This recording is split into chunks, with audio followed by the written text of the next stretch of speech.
గోవింద గోవింద గోవింద గోవింద.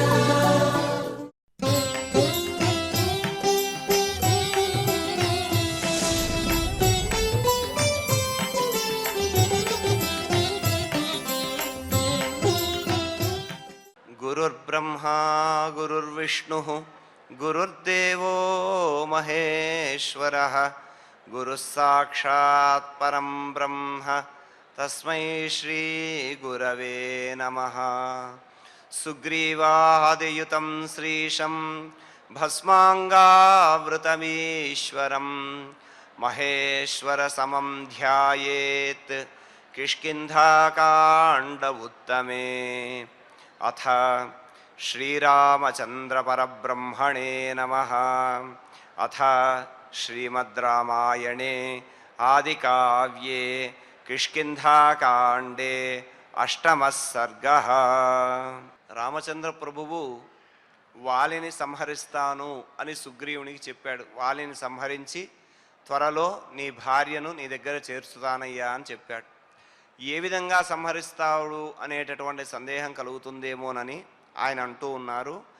ఇమే హిమే మహావేగాః పత్రిణస్తిగ్మతేజసః కార్తికేయవనోద్భూతాః శరాహేమ విభూషితాః కంకపత్రప్రతిచ్ఛన్నాః మహేంద్రాశనిసన్నిభాః సుపర్వాణః సుతీక్ష్ణాగ్రాః సురోషా భుజగా ఇవ. ఈ రెండు శ్లోకాలు కూడా రామచంద్రుని యొక్క బాణ వైశిష్ట్యాన్ని తెలియజేసేటటువంటివి. అంటే రామచంద్రుని యొక్క బాణము అధర్మాన్ని నశింపజేసేటటువంటిది కనుక ఆ బాణములు ఏ విధంగా ఉన్నాయో ఇక్కడ చెబుతూ అంటున్నారు. మే పత్రిణః ఇమే శరాః. ఈ బాణముల చేత వాలి సంహరింపబడతాడయ్యా, నీ భార్యను తిరిగి నీ వద్దకు చేరుస్తాను అని అన్నాడు. మరి ఆ బాణములు ఏ విధంగా ఉన్నాయి అని అంటే తిగ్మతేజసః మహావేగాః కార్తికేయ వనోద్భూతాః హేమ విభూషితాః కంకపత్ర పరిచ్ఛన్నాః మహేంద్రాశని సన్నిభాః సుపర్వాణః సుతీక్ష్ణాగ్రాః సరోషా భుజగా ఇవ అని అన్నాడు. అంటే ఇన్ని విశేషణములతో చక్కగా ఉన్నది రామబాణం. ధర్మాన్ని రక్షించి అధర్మాన్ని నశింపజేసేటటువంటి ఆ బాణం యొక్క వైశిష్ట్యం ఈ విధంగా ఉంది. ఎలా ఉంది అంటే తీక్ష్ణమైనటువంటి తేజస్సు కలిగినటువంటివి. అందుకే ఇక్కడ తిగ్మ తేజసః అంటే విపరీతమైనటువంటి తేజస్సు కలిగినటువంటివి. ఆ తేజస్సు చేత మహావేగాః గొప్ప వేగములు కలిగినటువంటివి అని అన్నారు.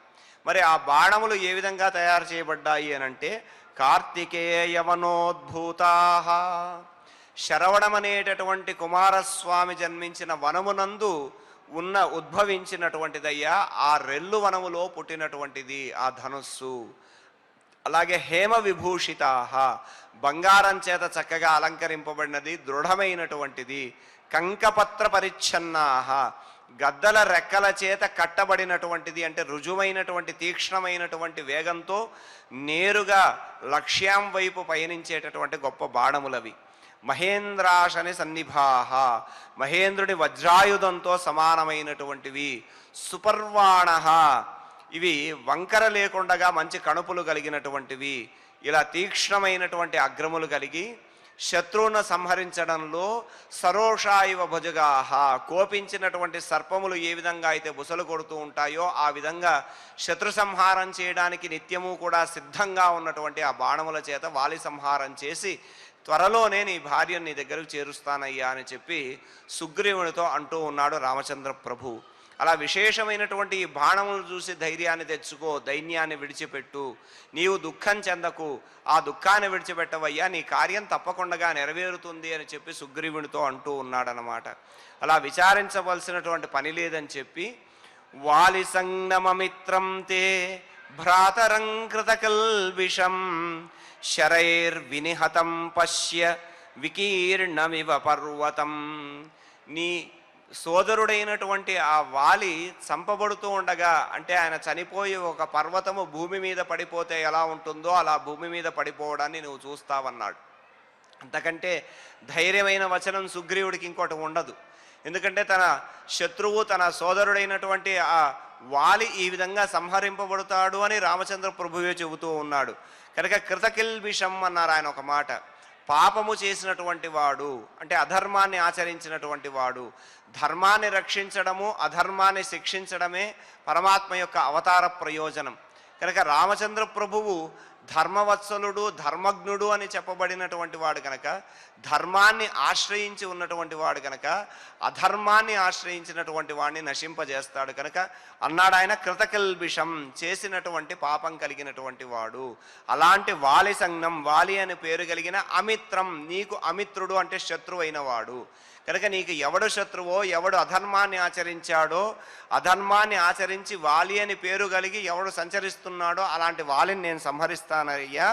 శరైహి వినిహతం, నా బాణముల చేత చంపబడుతూ ఉండగా, వికీర్ణమివ పర్వతం, ఒక గొప్ప పర్వతము భూమి మీద పడిపోతే ఎలా ఉంటుందో అలా వాలి సంహరించబడితే తాను ఆ భూమి మీద పడిపోవడాన్ని నీవు చూస్తావు అని చెప్పి ఇక్కడ శత్రువైనటువంటి వాలి నీ భార్యను అపహరించిన అధర్మాన్ని ఆచరించాడు కనుక అధర్మాన్ని ఆచరించిన వాలి సంహారం నేను చేస్తాను అని చెప్పి రామచంద్రుడు అంటూ ఉన్నాడు అని రాఘవస్య వచ శ్రుత్వా సుగ్రీవో వాహినీపతి ప్రహర్షమతులం లేభే సాధు సాధ్విజి చాబ్రవీత్.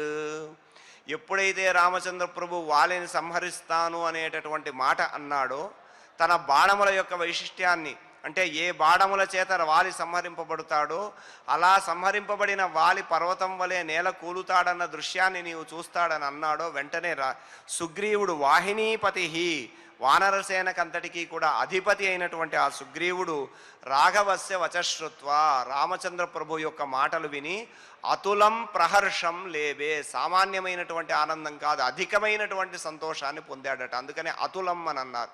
సాటి లేనటువంటి ఆనందాన్ని, అంతులేనటువంటి ఆనందాన్ని పొంది సాధు సాధు ఇది అబ్రవీత్, మేలు మేలు బాగు బాగు అని చెప్పి ఆయన గట్టిగా అరుస్తూ ఉన్నాడట సుగ్రీవుడు. ఆ విధంగా రామచంద్రుడి మాటలు విని చాలా సంతోషంతో మంచి వార్తను విన్నాడు తాను, అంటే వాలి చనిపోతాడనేటటువంటి వార్త విన్నాడు కనుక సుగ్రీవుడు ఈ విధంగా బాగు బాగు అని ప్రశంసిస్తూ ఉన్నాడు. అలా ప్రశంసించిన వాడై ఈ విధంగా అంటూ ఉన్నాడు, రామశోకాభిభూతోహం శోకార్తానాం భవాన్ గతి వయస్యైతి కృత్వా హి త్వయ్యహం పరిదేవయే. రామ, ఓ రామచంద్ర, శోకాభిభూతోహం, నేను ఏ విధంగా ఉన్నా అంటే శోకాభిభూత, శోకము చేత పీడింపబడుతూ ఉన్నాను.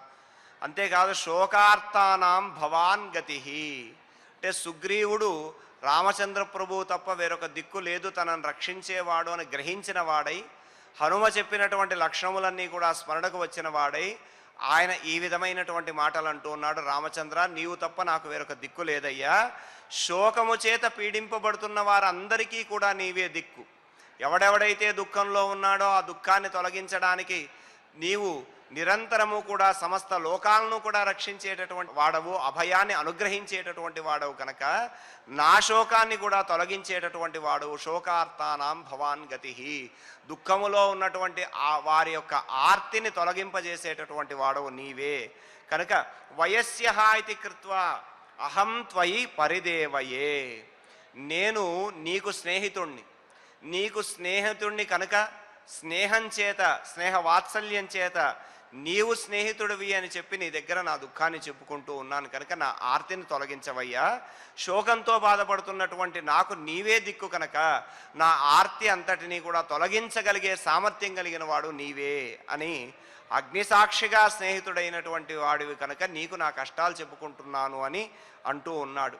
త్వం హి పాణి ప్రదానేన వయస్యో మే అగ్నిసాక్షికం కృతః ప్రాణైర్బహుమతః సత్యేనాపి శపామితే.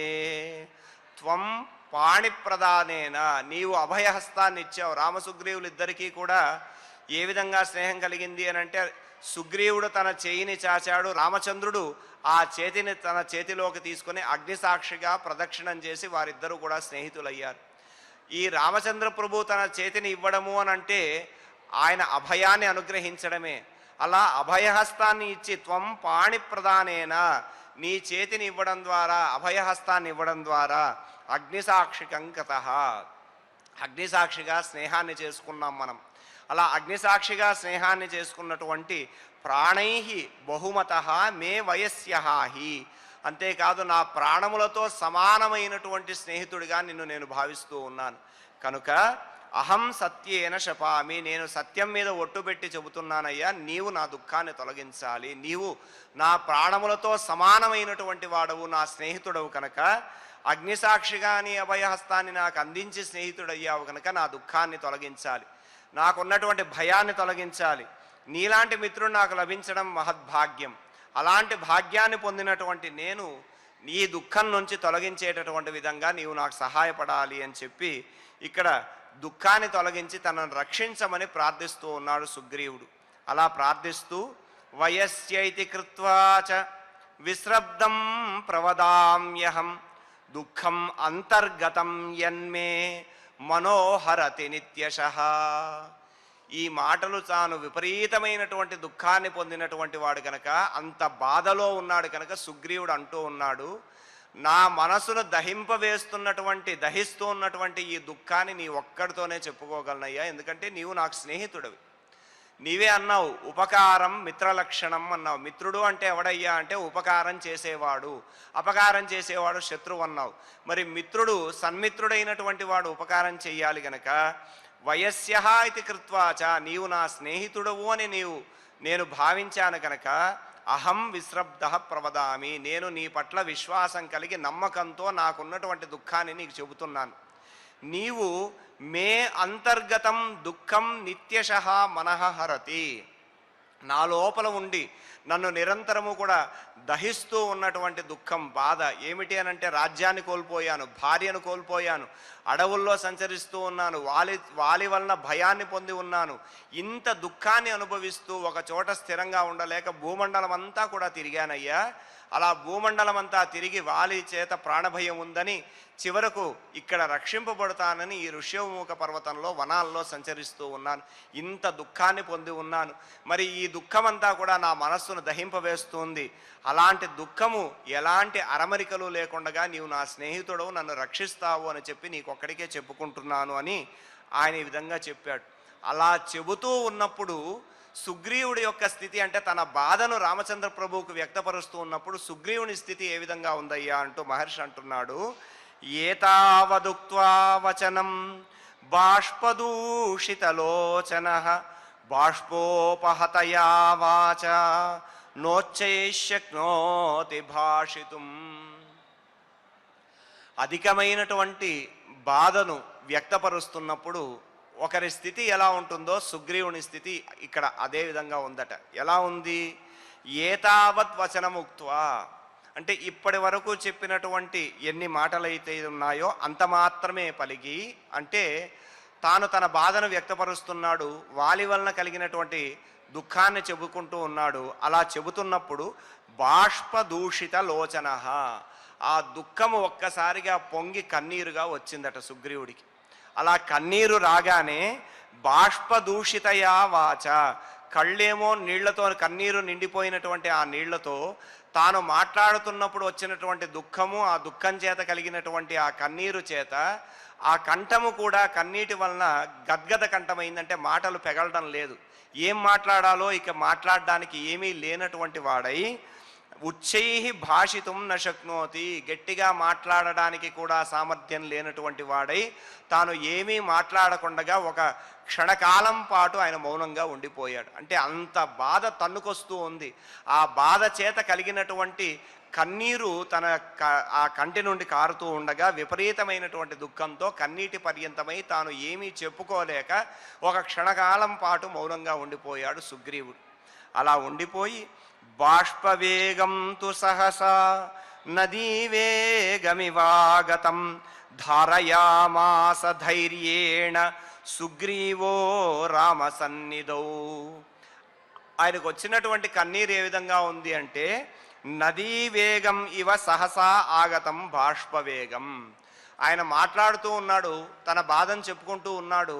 అలా చెప్పుకుంటూ ఉన్నప్పుడు ఉన్నట్టుండి ఒక నది పోటెత్తితే ఎంత వేగంగా ఆ నీరు ఉంటుందో ఆ విధంగా హృదయం నుంచి తన్నుకొచ్చినటువంటి ఆ దుఃఖము కన్నీరుగా బయటకు వచ్చిందట. అలా ఆ దుఃఖం వస్తే రామసన్నిధౌ ధైర్యేణ సుగ్రీవ ధారయామాస. రామచంద్ర ప్రభువుకి ఇప్పటి వరకు ధైర్యం చెప్పాడు, అయ్యా నువ్వు దుఃఖించకూడదు, నువ్వు మహాపరాక్రమవంతుడివి, నేనే వానరుణ్ణయ్యుండి కూడా నేను దుఃఖించడం లేదు, మరి నువ్వు ఇంత దుఃఖంలో ఉంటే ఎలాగా, ధైర్యాన్ని తెచ్చుకో అని అన్నాడు కదా. మరి ఆ మాటలన్నీ కూడా తనకు స్మరణకు వచ్చాయేమో. రామచంద్రుని ఎదుట తాను దుఃఖాన్ని పొందకూడదు, తాను కన్నీరు కార్చకూడదు అని చెప్పి ధైర్యం చేత సుగ్రీవ ధారయామాస. ఆ నదీ వేగం వలె హఠాత్తుగా తనకు వచ్చినటువంటి ఆ కన్నీటిని ధైర్యం చేత దాన్ని నిలుపుకున్నాడు. అలా నిలుపుకున్నటువంటి వాడై తిరిగి రామచంద్ర ప్రభువుతో ఈ విధంగా మాట్లాడుతున్నాడు. అంటే మాట్లాడుతూ ఉండగా మధ్యలో ఉన్నట్టుండి పెళ్ళుబుక్కినటువంటి ఆ దుఃఖం చేత, ఆ కన్నీటి ధార చేత ఆయన ఒక క్షణకాలం ఆగిపోయాడు. తిరిగి రామచంద్ర ప్రభువుతో చెప్పుకుంటూ అంటున్నాడు, సనిగృహ్యతు తం బాష్పం ప్రమృజ్య నయనే శుభే వినిశ్వస్య చ తేజస్వి రాఘవం వాక్యమబ్రవీత్. తేజస్వి సహా తం బాష్పం నిగృహ్య, వస్తున్నటువంటి ఆ కన్నీటిని అతి ధైర్యం చేత వాటిని ఆపుకున్నటువంటి వాడై శుభే నయనే ప్రమృజ్య, తన శుభమైనటువంటి నేత్రములను తుడుచుకొని వినిశ్వస్య రాఘవం వాక్యం అబ్రవీత్, ఒక గట్టి నిట్టూర్పును విడిచాడు. అంటే మనకు అధికంగా దుఃఖం కలిగినప్పుడు ఏ విధంగా అయితే స్థితి ఉంటుందో సుగ్రీవుడు ఆ స్థితిలో ఉన్నాడు కనుక తన మాటలు పెగలటం లేదు. అందుకని ఒక గట్టి నిట్టూర్పును విడిచినటువంటి వాడై తిరిగి రామచంద్ర ప్రభువుతో మాట్లాడుతూ అంటూ ఉన్నాడు, ఇక్కడ తాను వాలి చేత ఏ విధంగా పరాభవించబడ్డాడో ఆ విషయాన్ని కూడా చెప్పాలి. అంటే సమగ్రంగా వాలి చేత తాను ఏ విధంగా ఇబ్బందులు పడ్డాడు, కష్టాలు పడ్డాడు అనే విషయం రామచంద్ర ప్రభువుకు తెలియాలి. వాలి ఎంత అధర్మాన్ని ఆచరించాడో తెలియాలి. కనుక వాలి సంహారం జరగడానికి కారకములైనటువంటి అధర్మములు ఏవైతే ఉన్నాయో వాటిని చెప్పాలి. కనుక తాను అంటూ ఉన్నాడు, పురాహం వాలినా రామ రాజ్యాత్ స్వాదవరోపితః పరుషాని చ సంశ్రావ్య నిర్ధూతోస్మి బలీయసా. ఓ రామచంద్ర, పురా అహం బలీయసా వాలినా స్వాతరాజ్యాత్ అవరోపితః. నేను ఒకప్పుడు యువరాజుగా ఉన్నాను, మా అన్న రాజుగా ఉన్నాడు. అలా వాలి సుగ్రీవులు ఇద్దరూ కూడా సఖ్యంగా ఉన్నటువంటి వారే. అలా ఉన్నటువంటి వాలికి సుగ్రీవునికి శత్రుత్వం కలిగింది. ఆ శత్రుత్వం చేత బలవంతుడైనటువంటి వాలి తన రాజ్యం నుంచి తనను తరిమేశాడు, తనను అవరోపిత దింపేశాడు, యువరాజుగా తీసేసి రాజ్యం నుంచి బయటికి తరిమేశాడు. అలా పరుషాన్ని సంశ్రావ్య నిర్దూత అసి, పరుషమైనటువంటి మాటలన్నీ కూడా మాట్లాడి, కఠినమైనటువంటి మాటలన్నీ కూడా మాట్లాడి నన్ను రాజ్యం నుంచి వెళ్ళగొట్టాడయ్యా. అలా యువరాజుగా ఉన్న నేను రాజ్యాన్ని విడవలసినటువంటి పరిస్థితి వచ్చింది. వాలి నన్ను దూషించి క్రూరాత్ముడైనటువంటి వాడు కనుక తను రాజ్యం నుంచి నన్ను బయటకు గెంటేశాడు. అంతేకాదు నోటికి ఇష్టం వచ్చినట్టు దూషించాడు. ఆ దూషణలు భరించలేక నేను రాజ్యం నుంచి రావాల్సి వచ్చింది అని అన్నాడు. అక్కడితో ఆగాడా వాలి అని అంటే, అంతేకాదు హృతా భార్యాచమేతేన ప్రాణేభ్యోపి గరీయసి సుహృదశ్చ మదీయాయే సంయతా బంధనేషు తే. వాడు కేవలం నన్ను మాత్రమే రాజ్యం నుంచి తరిమేయకుండగా తేన ప్రాణేభ్యో అపి గరీయసి మే భార్యా హృత, నా ప్రాణముల కంటే కూడా అధికమైనటువంటి నా భార్యను కూడా అపహరించాడు. అంత దుర్మార్గానికి ఒడిగట్టాడు వాలి. మదీయాహ ఏ సుహృద, అంతేకాకుండా నాకున్నటువంటి బంధువులు ఎవరైతే ఉన్నారో, స్నేహితులు ఎవరైతే ఉన్నారో వాళ్ళందరినీ కూడా తే బంధనేషు సంయతాహ, వారందరినీ తీసుకువెళ్ళి కారాగారంలో పడేశాడు. ఆ విధంగా నా స్నేహితులందరినీ కూడా చెరసాల్లో పడేసి నా భార్యను అపహరించి నన్ను అనరాని మాటలన్నీ కూడా అని యువరాజుగా ఉన్నటువంటి నేను వనాల చుట్టూ తిరిగేటటువంటి స్థితికి తీసుకొచ్చాడయ్యా, రాజ్యభ్రష్టుణ్ణి చేశాడు. ఈ విధంగా రాజ్యాన్ని కోల్పోయాను నేను అని రామచంద్ర ప్రభువుకు చెప్పుకుంటూ ఉన్నాడు. అంతేకాదు యత్నవాంశ్చ సుదుష్ట ఆత్మ మద్వినాశాయ రాఘవ బహుశస్తత్ప్రయుక్తాశ్చ వానరా నిహతామయా. సదుష్టాత్మ, ఆ దుష్టుడైనటువంటి వాలి మద్వినాశాయ యత్నవాంశ్చ, బహుశః తత్ ప్రయుక్తాః వానరాః మయా నిహతాః. ఈ రాజ్యాన్ని నుంచి అయితే నన్ను తరిమేశాడు కానీ నేను తిరిగి మళ్ళా రాజ్యానికి వస్తాను అని వాలి నిరంతరము కూడా అనేక పర్యాయములు అనేక మంది వానరులను నన్ను చంపడానికి పంపేవాడు. అలా అనేక మంది వానరులు మద్వినాశాయ యత్నవాంశ్చ, నన్ను చంపాలి నా వినాశం కొరకు వారు అనేకమైనటువంటి ప్రయత్నములు చేశారు. అలా వచ్చినటువంటి వానరులందరినీ కూడా బహుశః తత్ప్రయుక్తాః వానరాః, బహుశః అంటే అనేక పర్యాయములు పంపబడినటువంటి ఆ వానరులందరూ కూడా మయా నిహతాః, నా చేత చంపబడ్డారు అని అన్నాడు. అంటే వాలి అనేక పర్యాయములు ఎవరినైతే పంపాడో వారందరినీ కూడా సుగ్రీవుడు చంపాడు. ఆ విధంగా వాళ్ళందరూ కూడా సంహరించబడ్డారయ్యా. అలా మీ పట్ల సందేహం కలగడానికి ఇది కూడా ఒక కారణము. అంటే వచ్చినటువంటి రామలక్ష్మణులను చూసి సుగ్రీవుడు భయపడ్డాడు. వాలి చేత పంపబడ్డవారేమో, వారు తనను సంహరించడానికి వచ్చారేమో అని భయపడ్డాడు కదా. అలా భయపడ్డానికి కారణం ఏమిటి అని అంటే అనేక పర్యాయములు ఈ వాలి తనను సంహరించడానికి అనేక మంది వానరులను పంపాడు కదా, అలా మిమ్మల్ని ఇద్దరిని కూడా పంపాడేమోనని సందేహం కలిగింది అని సుగ్రీవుడు ఇలా అంటూ ఉన్నాడు. శంకయా త్వేతయా చేహ దృష్ట్వా త్వామపి రాఘవ నోపసర్పామ్యహం భీతః భయే సర్వే బిభ్యతి. ఓ రామచంద్ర, అహం చ ఏతయా శంకయా, నాకు ఈ సందేహం కలిగి ఈ భయం చేత ఈ సందేహం చేత త్వామపి ఇహ దృష్ట్వా భీతః నోపసర్పామి, మిమ్మల్ని చూసిన వెంటనే మీ దగ్గరకు రాలేకపోయాను. ఎందుకు అంటే భయే సర్వే బిభత్స్యహి, భయం కారణంగా అందరూ కూడా భయాన్ని పొందుతారు కదా, ఆ కారణం చేత నేను రాలేకపోయానయ్యా అని అన్నాడు. ఏమిటయ్యా అనంటే ఇక్కడ వాలి నన్ను సంహరించడానికి పంపినటువంటి వానరులాగానే మిమ్మల్ని కూడా ఈ పర్యాయం పంపించాడేమో, మీరు నన్ను సంహరిస్తారేమో అని నాకు భయం కలిగింది.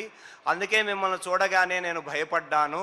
మీరెవరో తెలుసుకొని రమ్మని చెప్పి హనుమను పంపవలసినటువంటి పరిస్థితి వచ్చింది. ఎందుకంటే మీ యొక్క ఆయుధములు, మీ పరాక్రమము, మీ స్వరూపములు వీటినన్నింటినీ కూడా చూసి మీరు వాలి పంపగా వచ్చిన వారు అని భయే సర్వేహి బిభ్యతి. భయానికి ఒక కారణం ఉంది, ఏమిటి అంటే వాలి. ఆ వాలి కారణంగా నేను భయపడుతున్నాను కనుక మిమ్మల్ని చూసి కూడా భయపడాల్సి వచ్చింది అని చెప్పి రామచంద్రుని చూసి సందేహించడానికి ఉన్న కారణాన్ని చెప్పాడు. ఈ విధంగా ఇక్కడ రామచంద్ర ప్రభువుకి తన యొక్క కష్టాన్నంతటినీ కూడా చెప్పుకుంటూ ఉన్నాడు సుగ్రీవుడు. ఇలా వాలి వలన కలిగిన కష్టాలను తెలిపేటటువంటి వాక్యాలు ఏవైతే ఉన్నాయో ఆ వాక్యాలను తెలియజేసే శ్లోకాలు మనం చక్కగా పారాయణ చేసుకుందాం. ఇమే హిమే మహావేగాః పత్రిణస్తిగ్మతేజసః కార్తికేయవనోద్భూతాః శరాహేమ విభూషితాః కంకపత్రప్రతిచ్ఛన్నాః మహేంద్రాశని సన్నిభాః సుపర్వాణః సుతీక్ష్ణాగ్రాః సురోషా భుజగా ఇవ వాలిసంగమమిత్రం తే భ్రాతరం కృతకిల్బిషం శరైర్వినిహితం పశ్య వికీర్ణమివ పర్వతం రాఘవస్య వచః శ్రుత్వా సుగ్రీవో వాహినీపతిః ప్రహర్షం అతులం లేభే సాధు సాధ్వితి చాబ్రవీత్ రామశోకాభిభూతోహం శోకార్తానాం భవాన్ గతిః వయస్యైతి కృత్వా హి త్వయ్యహం పరిదేవయే త్వం హి పాణిప్రదానేన వయస్యో మేऽగ్నిసాక్షికం కృతప్రాణైర్బహుమతః సత్యేనాపి శపామి తే వయస్య ఇతి కృత్వా చ విశ్రబ్దం ప్రవదామ్యహం దుఃఖమంతర్గతం యన్మే మనోహరతి నిత్యశః ఏతావదుక్త్వా వచనం బాష్పదూషితలోచనః బాష్పోపహతయా వాచా నోచ్చైశక్నోతి భాషితుం బాష్పవేగం తు సహసా నదీవేగమివాగతం ధారయామాస ధైర్యేణ సుగ్రీవో రామసన్నిధౌ సనిగృహ్యతు తం బాష్పం ప్రమృజ్య నయనే శుభే వినిశ్వస్య చ తేజస్వీ రాఘవం వాక్యమబ్రవీత్ పురాహం వాలినా రామ రాజ్యాత్ స్వాదవరోపితః పరుషాణి చ సంశ్రావ్య నిర్ధూతోస్మి బలీయసా హృతా భార్యా చ మే తేన ప్రాణేభ్యోపి గరీయసి సుహృదశ్చ మదీయాయే సంయతా బంధనేషు తే యత్నవాశ్చ సదుష్టాత్మా మద్వినాశాయ రాఘవ బహుశస్తత్ప్రయుక్తాశ్చ వానరా నిహతా మయా శంకయా త్వేతయా చేహ దృష్ట్వా త్వామపి రాఘవ నోపసర్పామ్యహం భీతః భయే సర్వే హి బిభ్యతి ఇతి శ్రీమద్ రామాయణే ఆదికావ్యే కిష్కింధాకాండే అష్టమే సర్గే 14 శ్లోకాః. ఈ విధంగా సుగ్రీవుడు రామచంద్రుడికి తెలియజేసినటువంటి వాక్యాలను తెలిపే శ్లోకాలు చక్కగా పారాయణ చేసుకున్నాం. ఇప్పుడు క్షమాప్రార్థనాదులతో మంగళాంతంగా ఈ కార్యక్రమాన్ని పరిపూర్ణం చేసుకుందాం. యదక్షరపదభ్రష్టం మాత్రాహీనం చ యద్భవేత్ తత్సర్వం క్షమ్యతాం దేవ నారాయణ నమోస్తుతే. కాయేన వాచా మనసేంద్రియైర్వా బుద్ధ్యాత్మనా వా ప్రకృతే స్వభావాత్ కరోమి యద్యత్ సకలం పరస్మై నారాయణాయేతి సమర్పయామి. శ్రియకాంతాయ కళ్యాణ నిధయే నిధయేర్థినాం శ్రీవేంకట నివాసాయ శ్రీనివాసాయ మంగళం.